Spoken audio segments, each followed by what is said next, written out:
un message pour accompagner ta journée, pour accompagner ton projet, pour accompagner ce que tu veux, mais pour t'accompagner. La flamboyance de la reine de bâton. Aujourd'hui, on te propose de mettre ton énergie dans la matière, de te montrer.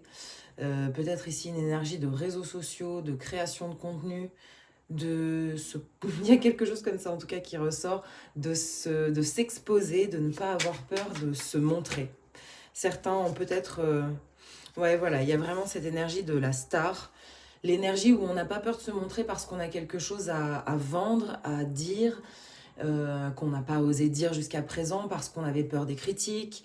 Là, vous pouvez y aller, vos guides sont avec vous pour vous exposer dans le monde et pour être apprécié aussi par le monde. Il y a quelque chose comme ça, c'est n'ayez pas peur, allez au front de cette exposition. Et surtout, il y a vraiment aussi l'idée que les gens vont apprécier ce qu'ils vont voir. Vous êtes en train de rompre aussi avec le schéma des formes de jalousie. Donc ça, ce n'est qu'un exemple. Vous y allez en toute simplicité. Vous le savez. Vous savez que vous êtes une reine de bâton et que vous êtes chaleureux, chaleureuse. Vous allez attirer de nouvelles personnes de manière simple et fluide. Et surtout, vous n'allez pas être dans le calcul. Il y a une forme d'authenticité qui ressort de vous. Et ça, c'est typique de la reine de bâton qui est très lion.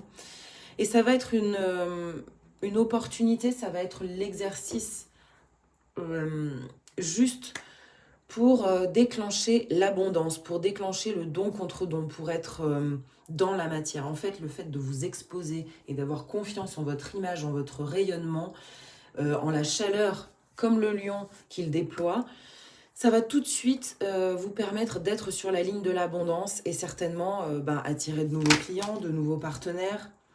Ouais, vous allez avoir des communications assez rapides, des propositions de collaboration et ça va venir de l'enfant intérieur, ça sera très juste.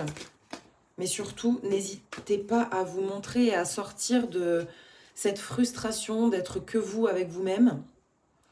Et on a ici des petits vestiges, des traces de colère, de certaines expériences.